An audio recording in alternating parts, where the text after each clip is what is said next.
Welcome to Wisdom Talk Radio, a collaborative community of explorers in conscious living.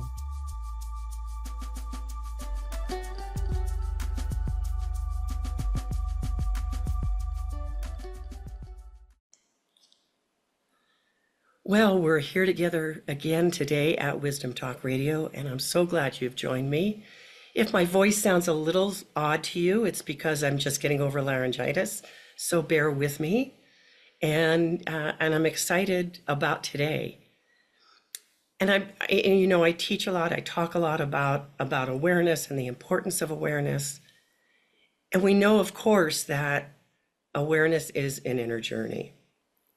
But that doesn't leave out the world that we live in. Even, or maybe especially, if the news of the day is disturbing to you or even horrifying. Ignorance is not bliss. And even if it were, I think bliss is overrated. Because it's actually cutting off the opportunity to stand in the face of separation. Our own belief that we are separate from another being, that we are separate from that which gives us life. So the other side, though, is about standing in your truth and being able to stand within your truth, to create a path for change, to stand in love. And for my guest today, Dr. Paul Zeitz, it is what he calls revolutionary optimism. So stay tuned for what I think will be a provocative conversation. And I want to welcome you to Wisdom Talk Radio. I am Laurie Seymour, host of the show and CEO and founder of the Baca Institute, home of the quantum connection process. You can go there to discover your own unique connection with the essence of who you are by taking the quantum connection quiz. My research, my belief, my life has led me to understand that we are each designed to connect with Source in our own unique way.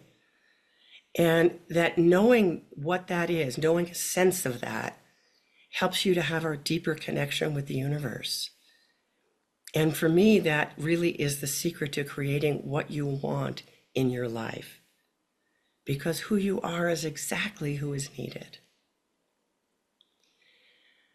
Dr. Paul Zeitz is a veteran leader on the front lines of multiple global and domestic movements. And he is also a preventive medicine physician, epidemiologist, author, an award-winning champion of global justice and human rights. That in and of itself, I could stop there, and that's a hell of a lot. Drawing from over 35 years of advocacy and political movement leadership, Paul is the initiator of Unify Movements, that's hashtag Unify Movements, a movement-building platform dedicated to catalyzing new love-centered social and economic and political systems committed for our collective repair, justice, and peace. In his new book, Revolutionary Optimism, 7 Steps for Living as a Love-Centered Activist, he shares a roadmap for personal and global liberation. Welcome, Paul. I'm so pleased to have you here. I'm so looking forward to this conversation. Thank you, Laurie. It's an honor to be here, and I'm honored to connect with you and your listeners. So let's create a frame just for the rest of our conversation. So I'd love for you to define for you what you mean by revolutionary optimism and why it's so relevant in today's world.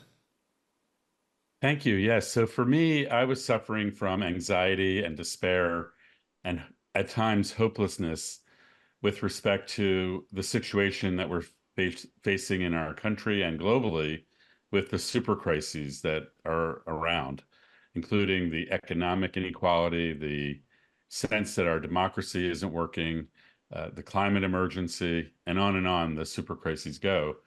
And I found myself at times like checking out, numbing out, and sometimes putting the covers over my head and just saying, I'm done. And research is showing now there's like 2/3 of the United States is what is called the exhausted majority. People are Wow. just exhausted from the battles and the inaction and the lack of progress and the divisiveness. And so a couple years ago, I had this sense that 2024 was going to be quite an epic year. And in fact, I was right. It wasn't that big of a lot of people figured that out. Um, So it wasn't and just you, but you tuned into that. I tuned into that and said, I am going to do whatever I can to offer revolutionary optimism as an offering for people to help navigate and cope with this era, this that we're Mhm. going through, this passage that humanity is going through. And certainly, I really do feel like we're going through something, and I'm trying to make sense of it. So, revolutionary optimism is really about living the path of love and learning how to live it, walk it, talk it, and act upon it in every aspect of your life, including your relationship with yourself and your loved ones and all other people, and connecting that into the collective action that's possible right now in the face of this dire situation that we're in. Yeah. We're at a crossroads. So I invite people to bring love to the center, as you said, of our social, economic, and political systems. And if we rise, I believe the majority of us are love-centered activists already. Mm. And if we all step into that and step into the possibilities that that could create, then I think we have the possibility of redirecting the trajectory of humanity at this critical moment. No small thing. No small thing. And I'm so struck by a lot of what you're just sharing because I have seen so many activists who think they are love centered, but they're so angry. They're so angry within themselves. There's no self love, first of all. And there's so much judgment about anybody on the other side. Hmm. And I have to watch that in myself when I'm listening to something, when I'm hearing. I won't even go into any details of that. And I feel everything in me rise to that, wanting to do battle. Hmm. And I know that that's not the place that has the most potency. Hmm. Yeah, that's a really excellent point. And I share in the book my own experiences of being an activist with what I call toxic anger. I had this Mm. inner rage, and I had to do a lot of inner work, and I had to do a lot of healing in myself around early childhood trauma that I had. I'm a survivor of childhood sexual violence at the hands of my father. I didn't know about it for 40 years. I had an amnesic barrier. In my late 40s, I guess I was ready to receive the memories, and I had Mhm. a memory, flood, and then a shattering, and then a recreation of myself, so that I could. I learned how to make commitments and take a stand for what I believe in. And I think a lot of what that anger came from was my own trauma. And so a lot of Mhm. people and my own inability to manage my triggers and manage my anger. And so, step two of revolutionary optimism is really about self liberation. And I really talk about how the human mind and the brain works. And I offer some tools and some book recommendations for folks that really want to do some great work on that Mhm. as part of self liberation. And I really talk about, and you were also talking about how you react to what's going on around you. I call that triggering, and I call that my inner dragon that lives inside my brain gets triggered, and then I get reactive. And so part of revolutionary optimism is taking full responsibility.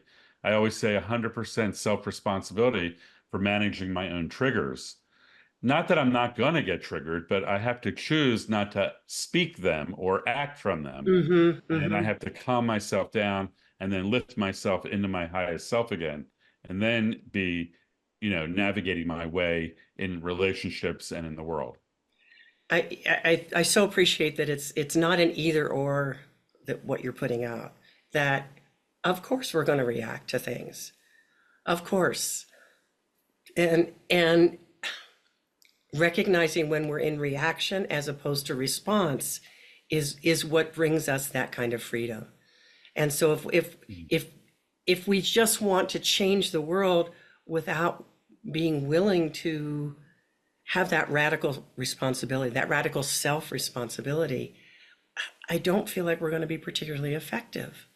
And I love that you in your book have really created a complete kind of pathway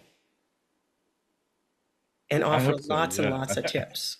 Yeah, and I would also just suggest a slight perspective of empathy and Mm, like we're all human, and this dynamic within our human psyche of uh I call it a wrestling match with my inner dragon, and is common. It's part of the human experience. hmm And I mess up sometimes, and like I'm at a place now where most of the time when I mess up, I can just laugh it off or I can apologize right away. hmm I don't let things fester. I own it. And but I'm gonna mess up, so I don't want to make it like hmm a non-trigger reality. I don't think that's realistic. And I think it can become a fun game. Like what my wife and I now, we know when each other are triggered. hmm We can like, kind of just, go with it. And then we time out, reconnect and laugh about it. So it can become that kind of experience rather than the inner torment that I suffered from for decades, Right, literally, where right. I would be trying to fight it myself. I didn't want to be that kind of person. hmm And my right brain was wanting me to be connected to the great mystery and speak from mm myself as my highest self and see the other as my highest self. But that inner dragon is very powerful. And what I've learned over time is that I used to try to like get rid of the inner dragon and like, hmm smash it. And that was like a whack-a-mole. It comes up right here, right? hmm So I now do what I call peace summits. I have a peace summit with the parts of myself and say, okay, inner dragon, thank you for your service. I get that you're there. I might need you in certain circumstances. If I'm under threat in some way, hmm I need you to come out and protect me.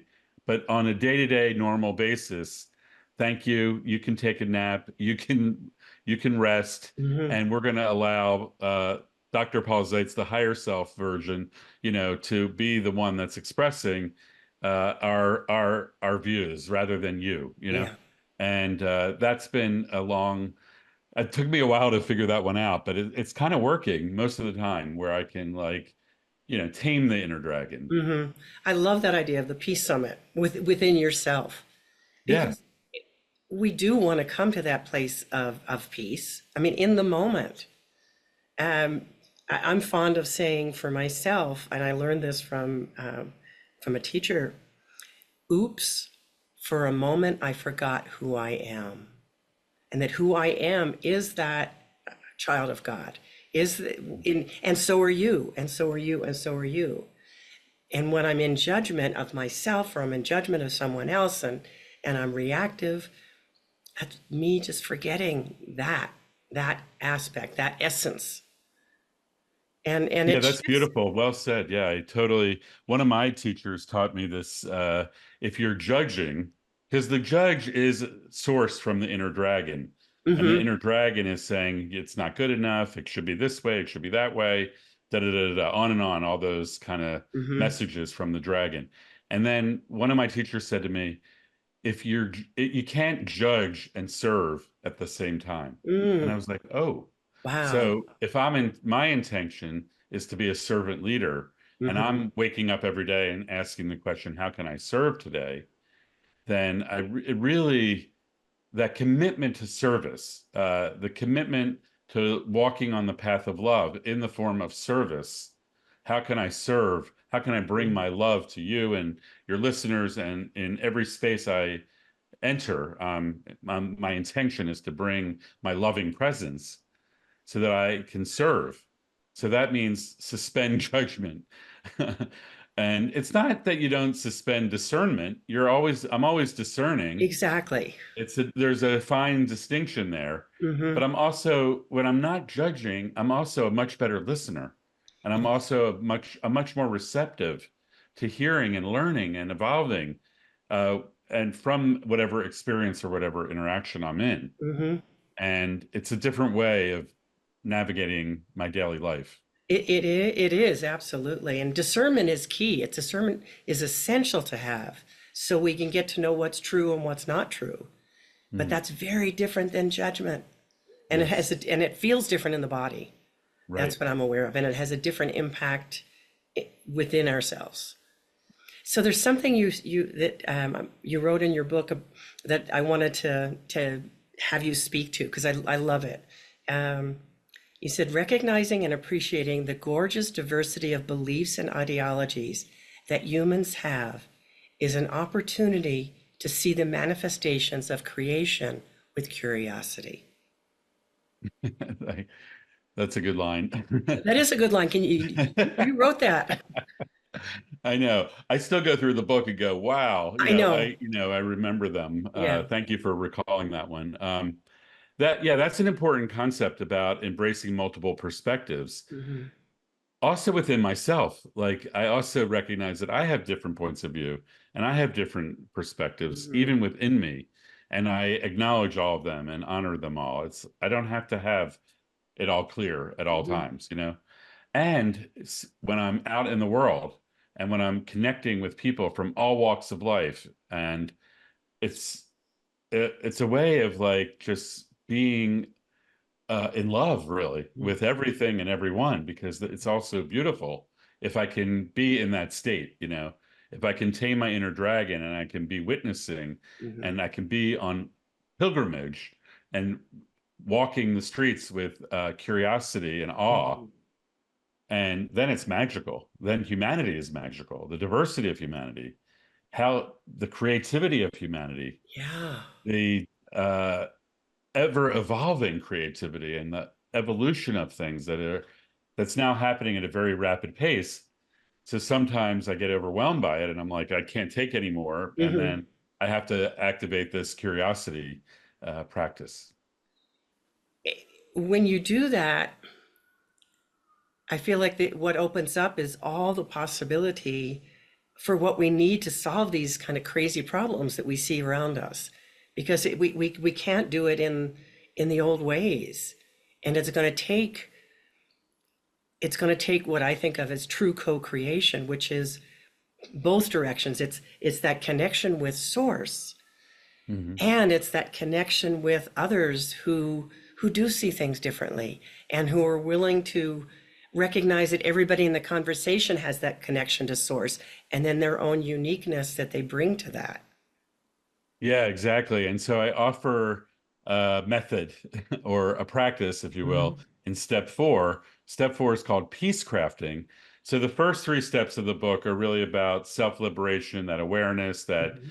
identifying your soul's purpose and uh, exploring ways that you can serve. And accessing what I call the great mystery or unified consciousness, uh, which is like a skill to learn and then to learn how to deploy. Like you go to the gym to learn how to access that. And then in moments where you get triggered or you're scared or something's happening, you can then access that higher consciousness that you were talking about. Mhm. And then it's in peace crafting, which is the relationship between me and you. Mhm. I created this idea of I did a virtual implant into my mind, and it's a spinning wheel. It's a circle of uh, it, being a listening friend, like really learning Mhm. how to be a listening friend, listening more, waiting, asking the question, why am I talking? Wait, Mhm. Mhm. pause. Don't always feel like you have to say the first word or the last word. Give space for others. Then it's what you were saying, embracing multiple perspectives.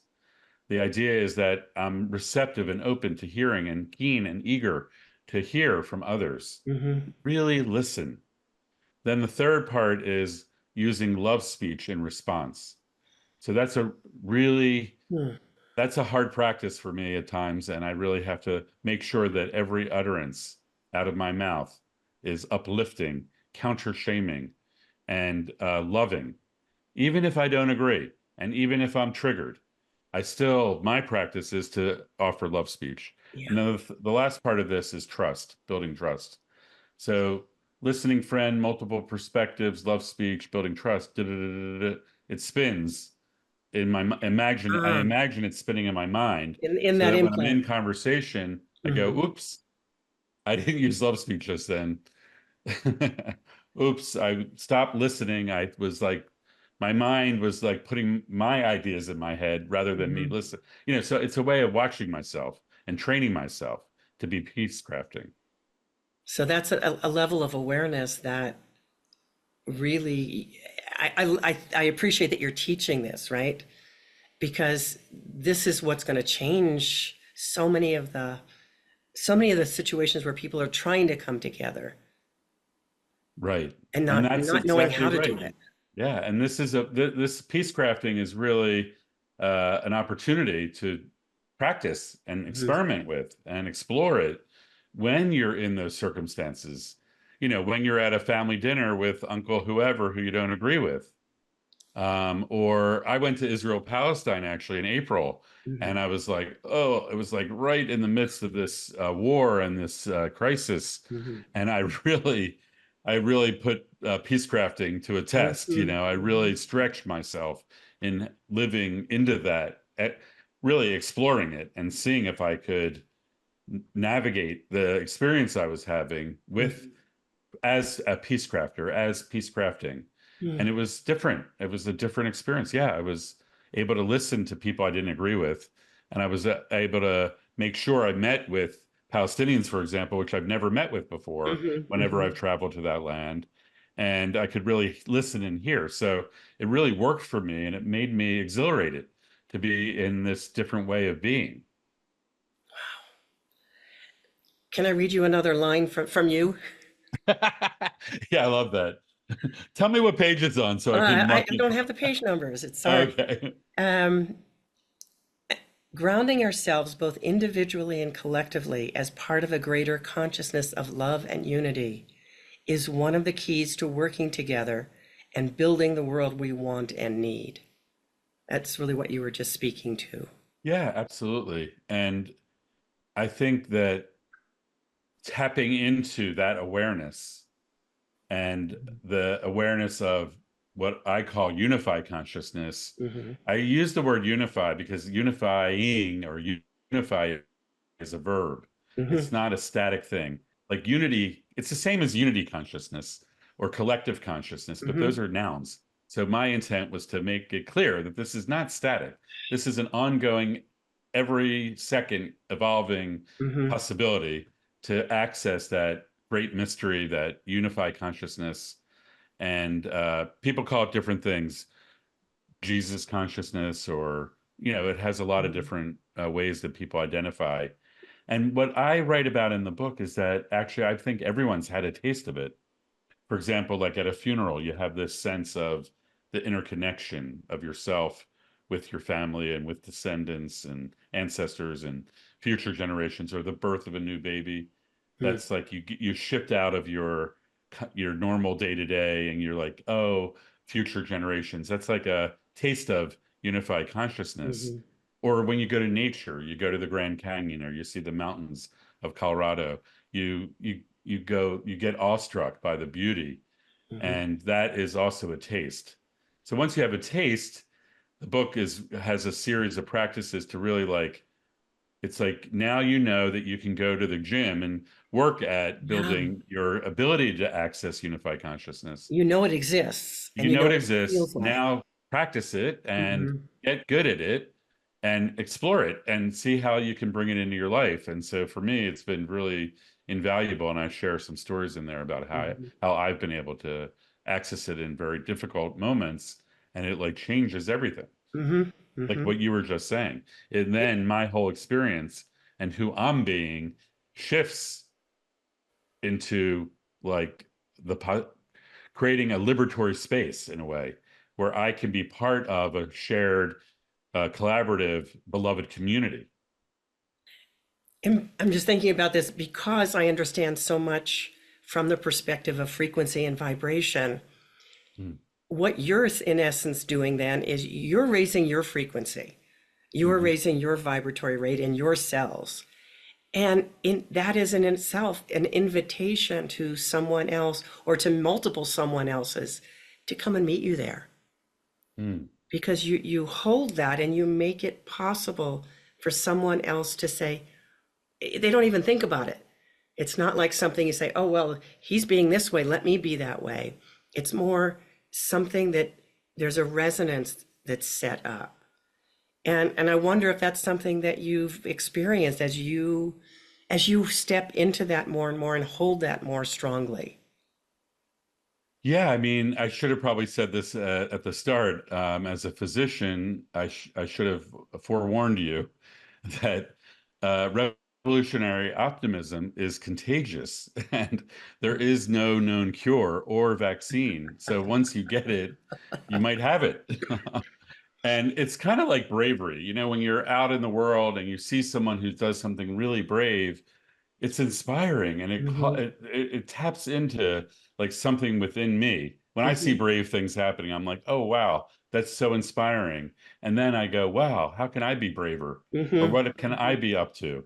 So I see this as part of what the people who explore revolutionary optimism could do for each other as well. Hmm. I imagine groups of people, families and book clubs or civic groups, like exploring the seven steps, and then within that within that collective or that experience of a crew of people doing the journey or exploring the journey of revolutionary optimism, that can arise Hmm. within uh, people right in your own life and within yourself. Hmm. It's not about me, is what I'm trying to say. Right, It's right. about we. I'm It really like, absolutely. this is a big we moment. We have to rise. We have to step forward. We have to act in our own way, in our own environments, in our own, within our own zones, if you will. Hmm. And that's where I believe like the critical mass a confluence can happen if there's a critical mass of people Hmm. doing it in their own way, in their own space.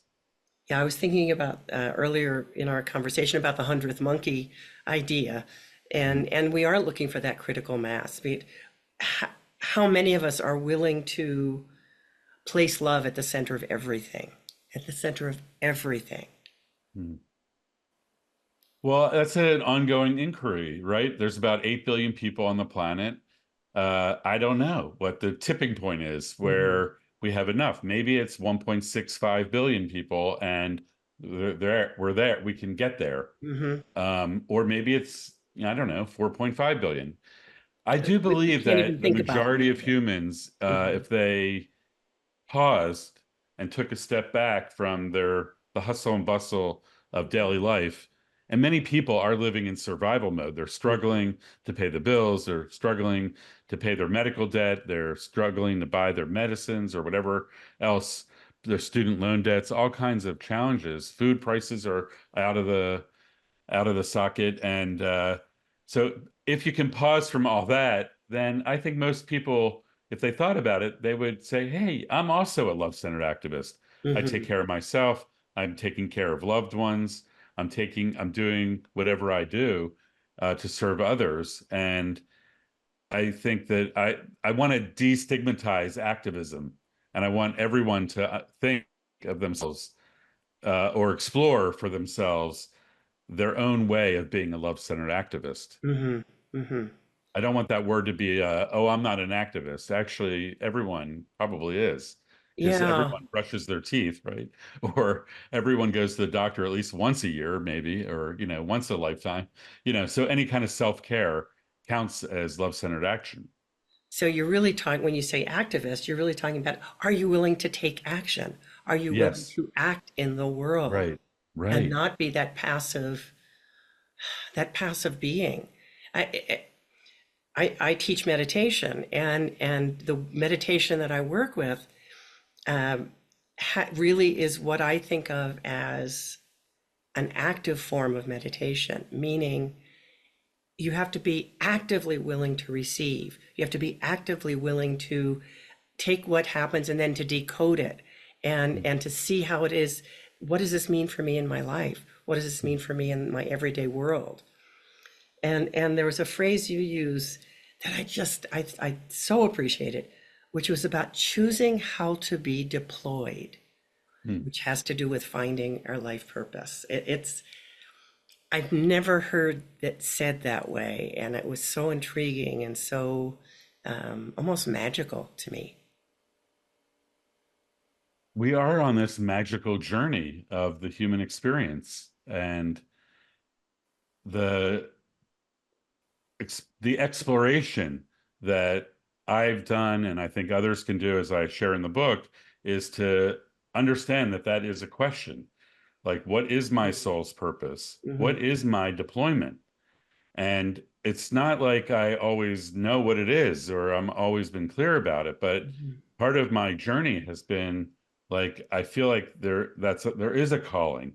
There is a sense of my soul's purpose, and the goal of my life is to try to create my life to be aligned with what that purpose is. Mm. And I have spent many decades having a sense, maybe not complete clarity of what my deployment was, but I knew there was a dissonance. I knew that there was a misalignment, if you will, with what was going on in my day-to-day life or where I was working or Hmm. what I was being forced to say or do by a system that I was in.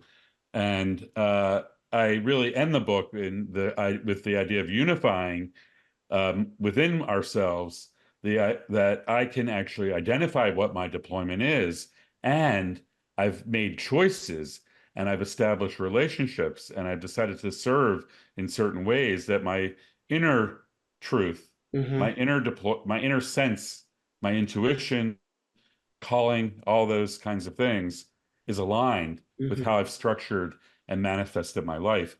And I think I'm getting there now. I think I'm closer than I've Hmm. ever been before because I'm speaking up and speaking out about revolutionary optimism, for example. And Yeah. these ideas were within me, and I'm so excited to be offering them out there. I didn't even know the revolutionary optimism spirit was within me until I finished the book. I was like, It, oh my God, I felt like this. It was like this transmission like came through me, and it was like hmm. it's out now. And I'm like, oh my God, I'm complete. It's out. It's out there, and Hmm. you're exploring it. Others are exploring it. I'm learning from all this conversation about it.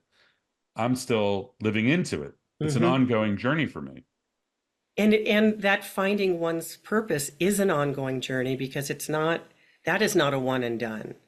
It's Right. not a, oh, I've come to it and therefore I've got it. People Right. get disappointed because, well, I thought I understood or I thought I knew. And it's just that as we evolve, as we keep unfolding into ourselves, there's more that's revealed and more to discover and more to be curious about. Right. Exactly. Well said. It's about, I do have a practice in the book around failing forward, Mm. like embracing that failure and asking the question, like, what could I learn here?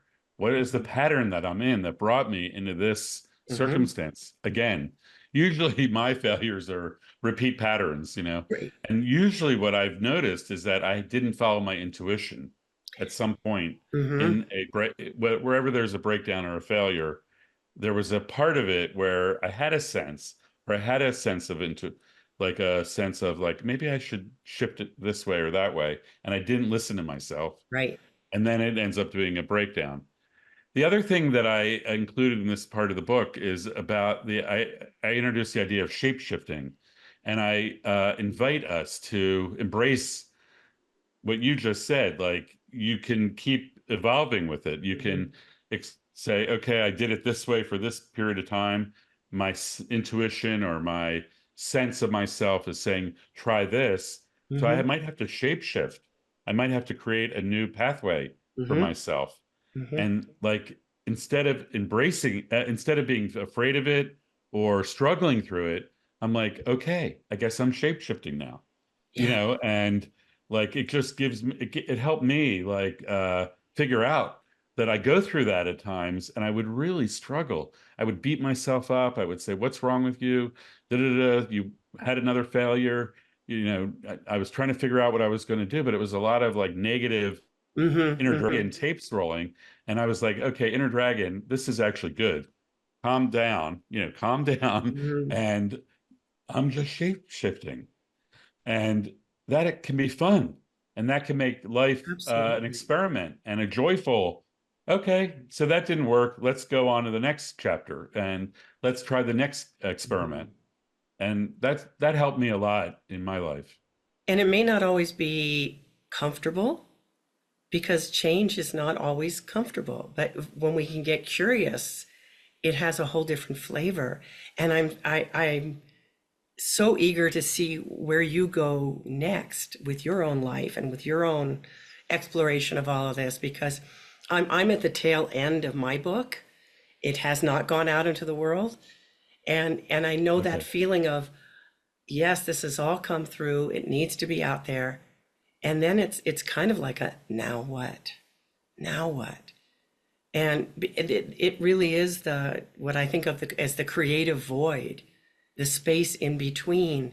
Okay, I expressed all of this. I created all of this. And now I get to move into to see what's next, but there's no what's next until I go through the void, until I let myself hang out in the not knowing.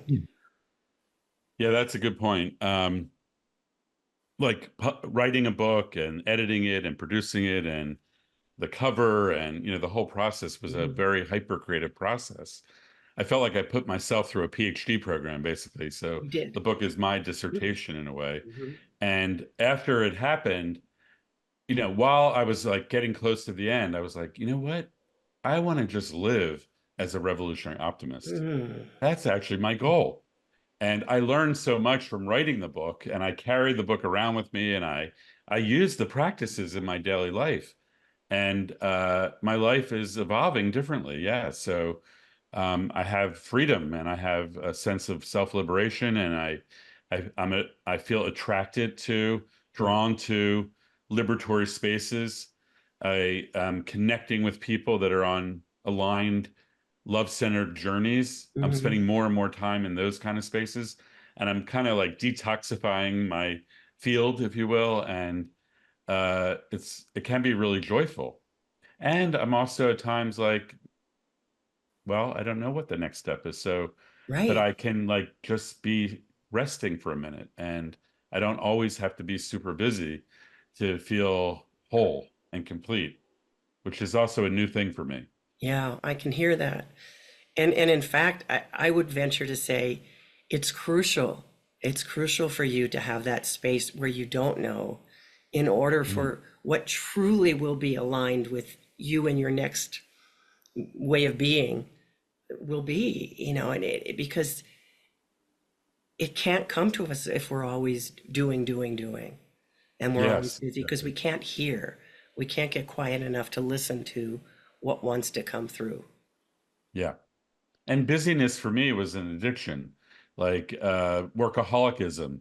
Hmm. I was addicted to my work. I was addicted to getting 150 emails that I could never possibly answer. And it Hmm. made me feel busy and it made me feel like I mattered because people were Hmm. trying to communicate with me. And I realized some time ago that that was a part of my inner dragon actually acting out. Hmm. And my true self is like wanting to create space so that I can be easeful and peaceful, and I can make sure that I'm always using love speech, and then I can be making choices. I can be discerning, and I can actually listen. I can say, should I do this? Should I do that? Hmm. I have the privilege, honestly, I have to acknowledge my own privilege. I have the flexibility to be able to make those kind of choices. And I honor that not everyone has that flexibility. Some people are stretched to be able to survive, to buy Hmm. food and all that. And so I acknowledge that as well. And even in those times of stress, and even in those times of being in survival mode, there is also a way of doing that with the connection with the higher Mm-hmm. the great mystery, so that you know you're not alone. So it's building that relationship. Because what happens to me, my inner dragon always says, "You're all alone. And you'll never make anything happen, and nothing good will ever come of anything." And then I get like all this sense of isolation. And Mm-hmm. so I think there's a way of not living that way. Yeah. And I think you've crafted the way of not living in that way.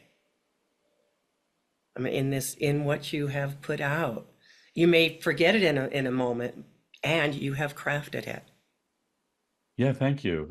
I hope that it's received that way. And the second half of the book is really, I think, super fun in terms of, Mm-hmm. uh, once we're in this journey of identifying our deployment and our self-liberation and our connection with the higher power, and then we're peace crafting, we've learned that, then we're in the world. And one of the big goals of revolutionary optimism is to unlock our imaginations and our visions for what Mm. we would like the world to be. And for myself, when I share my visions in the past, I would be shut down. I would be told that's not possible. I would be told, you know, you're crazy. Forget it. It's not possible. Mm-hmm. I Mm-hmm. would be laughed out of the rooms, even from my peers. And I used to take it personally and get upset about it. But now I know that there's this limiting beliefs that I have and I'm working on, Mm-hmm. limiting beliefs that I created with my own mind, my dragon telling me limiting beliefs, or my family culture, or my community, or the greater societal culture has a lot of oppressive limitations that get caught up in my mind. And then nowadays, when I share big ideas, like Mm-hmm. whatever they are, like we can solve the climate emergency with Mm-hmm. this 5 steps, uh, I realize that I'm not alone. A lot of people have big visions. I Yeah. thought I would, people used to think I had big visions, and I'm like, a lot of people have them. Yeah. They're just afraid to say them, and they've been shamed about saying them. We call it exuberance shaming.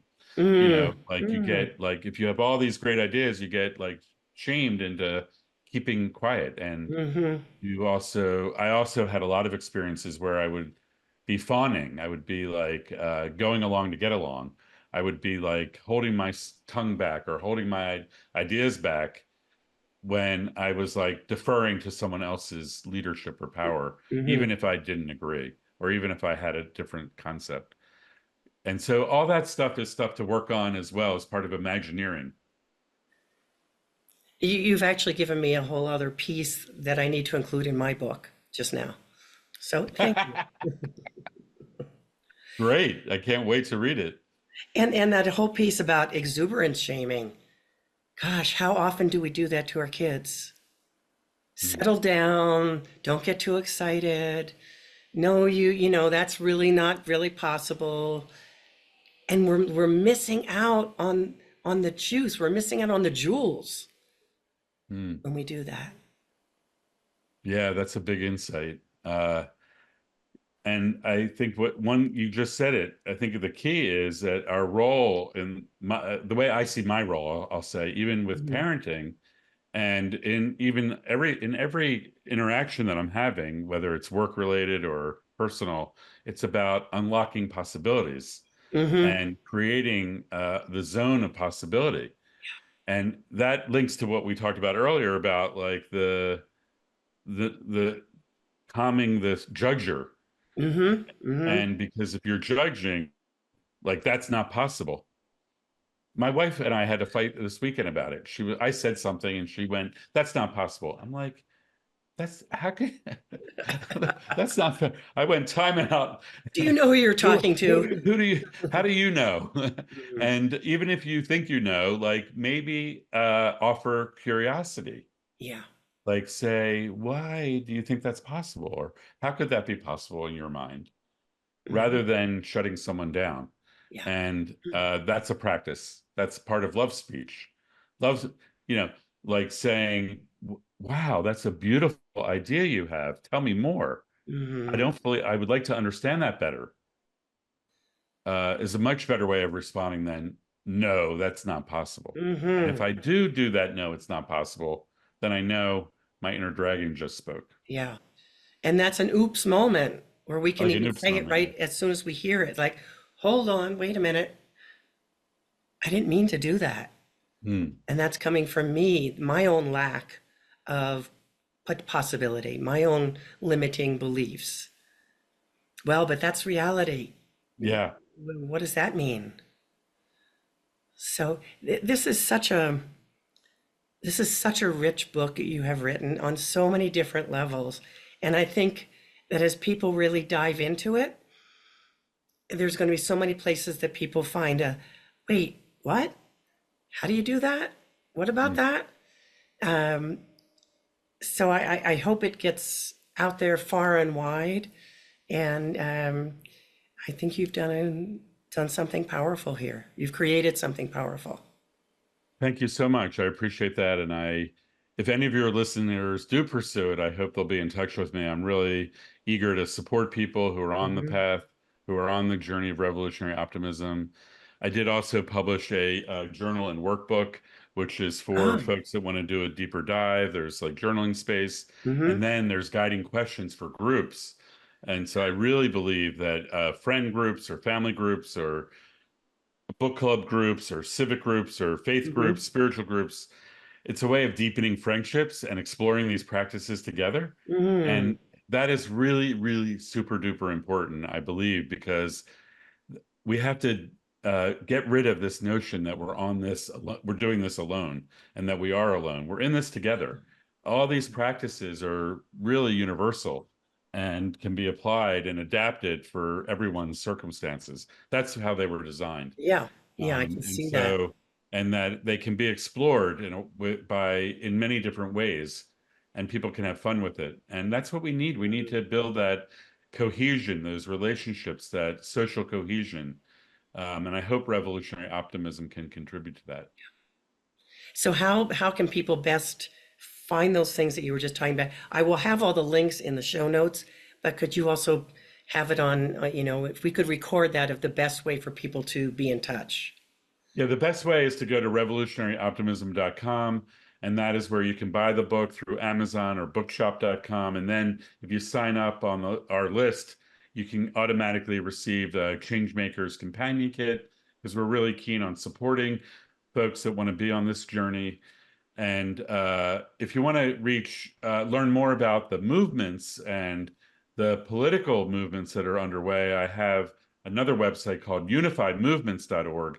And Hmm. that I share 25 of the most cutting edge movements that are bringing love-centered activism to life in our country and in our world. It's not limited to those. Those aren't the only great things happening, but Hmm. those are some that are up there right now. So I try to offer pathways of engagement to help people move into action mode, as you Hmm. said. Wonderful. Thank you so much, Paul, for your generosity of heart in what you've shared with us today. Thank you, Laurie. Great to be with you. And thank you to our listeners and viewers for being with us today here at Wisdom Talk Radio. Without you, we'd be speaking into the wind. And remember that, we're regularly putting out all kinds of amazing things. So stay tuned, find us where you listen to your podcasts. Leave us a review, because when you do that, it lets other people find more of what is transforming the world.